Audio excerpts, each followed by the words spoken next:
Ô, Raylan, o que tem de novidade? O que a gente pode falar sobre o Gomes, que foi um destaque também da semana passada? O Vélez chegou também a pedir mais. Acho que todo mundo está observando as movimentações do mercado, né? O Cruzeiro vai contratando, vai gastando, os times começam a pedir mais, começam a ter esse movimento natural também, né?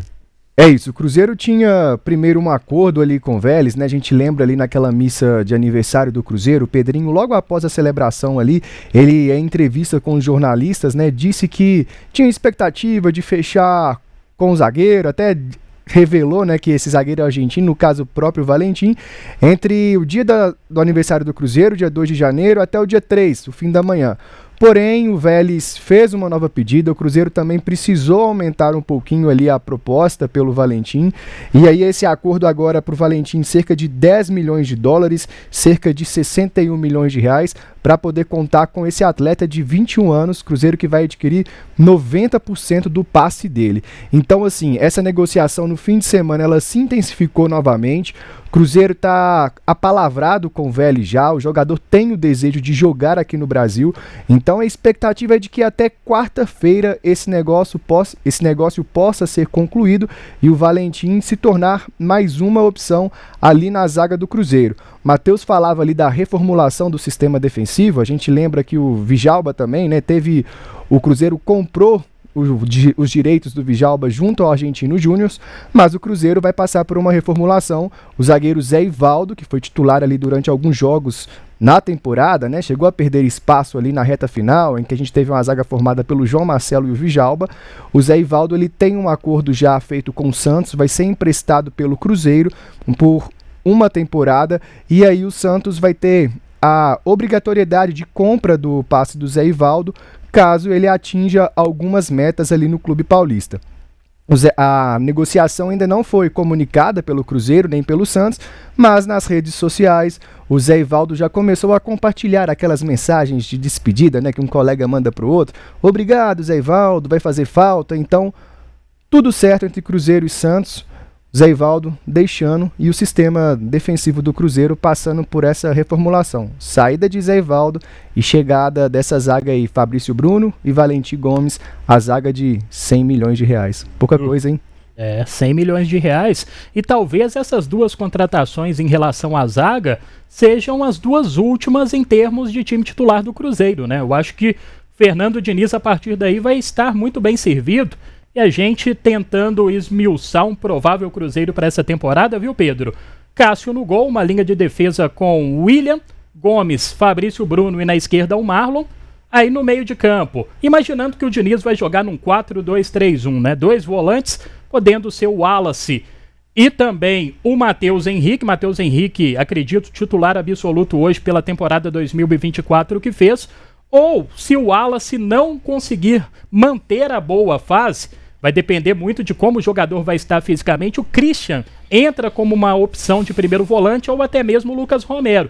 Na frente, o Matheus Pereira sendo o principal articulador jogando centralizado, aberto pela direita, e pode ser uma surpresa, né? O Marquinhos, jogador que vem junto ao Fluminense, que trabalhou com o técnico Fernando Diniz, é esse jogador do vai e vem, que chega muito à linha de fundo, que tem uma boa recomposição. Pode ser o jogador aberto pelo lado direito, Dudu aberto pelo lado esquerdo e na frente o Gabigol. Então eu acho que é uma boa formação do Cruzeiro para início de ano. A Raposa jogando no 4-2-3-1, um time mais intenso, tendo o Marquinhos aberto pelo lado direito, sendo esse jogador mais agudo, o Dudu aberto pelo lado esquerdo, o Gabigol com liberdade sendo o centroavante, às vezes jogando como falso 9, tendo liberdade para flutuar, e o Matheus Pereira tendo liberdade para ser o principal arquiteto, né, para ser o principal armador. Acredito que seria um Cruzeiro fortíssimo para o início de temporada.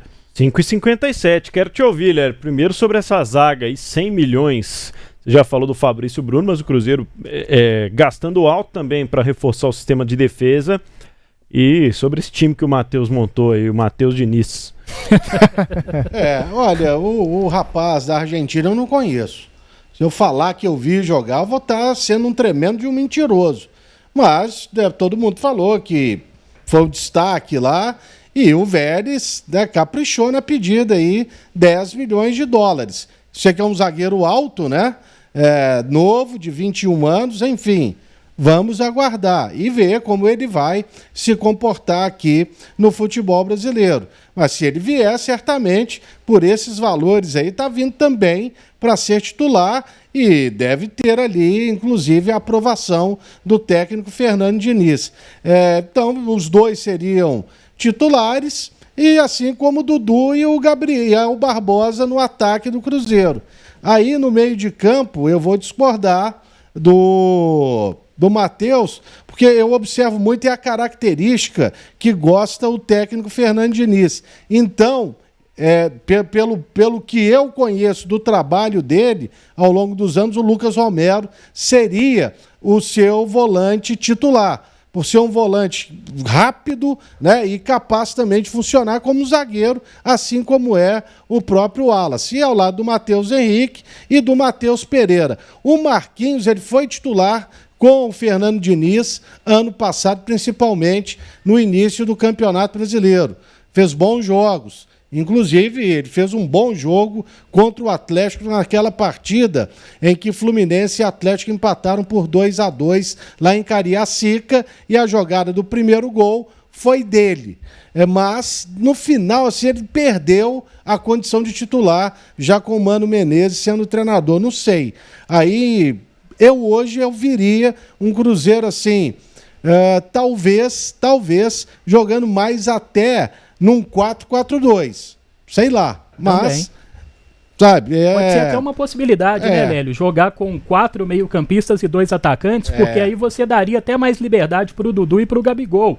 Aí você teria um meio de campo um pouco mais fortalecido, com o próprio Lucas Romero, sendo esse cara da saída de bola, mais marcador também, jogando ao lado do Wallace. Então o Cruzeiro teria 2 volantes mais marcadores, Matheus Henrique e o Matheus Pereira tendo liberdade. Uma espécie de um 4-4-2 em losango, né? Com Matheus Pereira sendo a ponta do losango, Dudu e Gabigol fazendo a frente. Seria interessante também. Aí 2 atacantes, Dudu e o Gabriel, né? Isso aí. Eu também não sei se eu utilizaria esse losango, não, mas um volante ao lado do outro, e se ele quiser colocar mais um volante, ele pode fazer o time com 2 meias, com o Matheus Henrique e com o Matheus Pereira, já que o Matheus Henrique ele tem essa capacidade boa também de articular as jogadas, e mais à frente o Dudu com o Gabriel Barbosa, e você também utilizaria o que tem de melhor o William, que é o apoio ao ataque.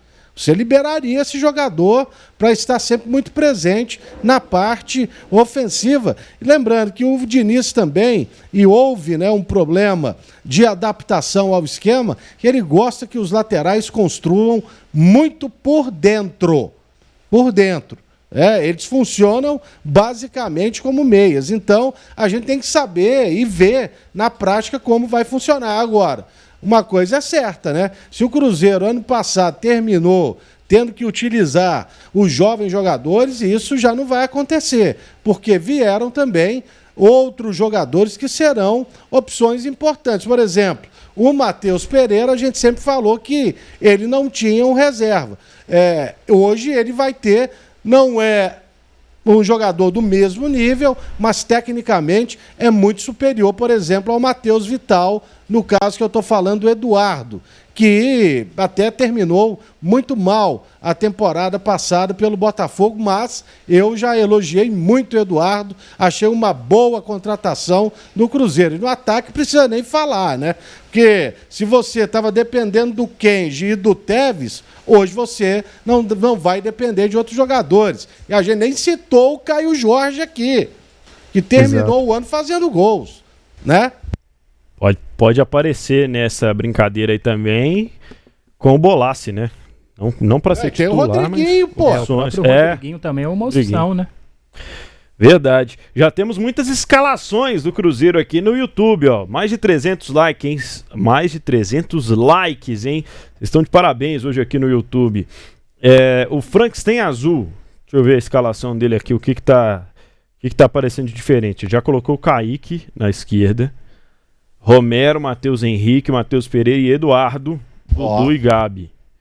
É o time dele. Seria bem ofensivo esse time aí, né? Eu acho que o Eduardo hoje entraria mais como uma alternativa ao Matheus Pereira, viu? Para ser um reserva imediato ao Matheus Pereira. não têm as mesmas características propriamente ditas, mas são jogadores que ocupam a mesma faixa do campo, né? São armadores.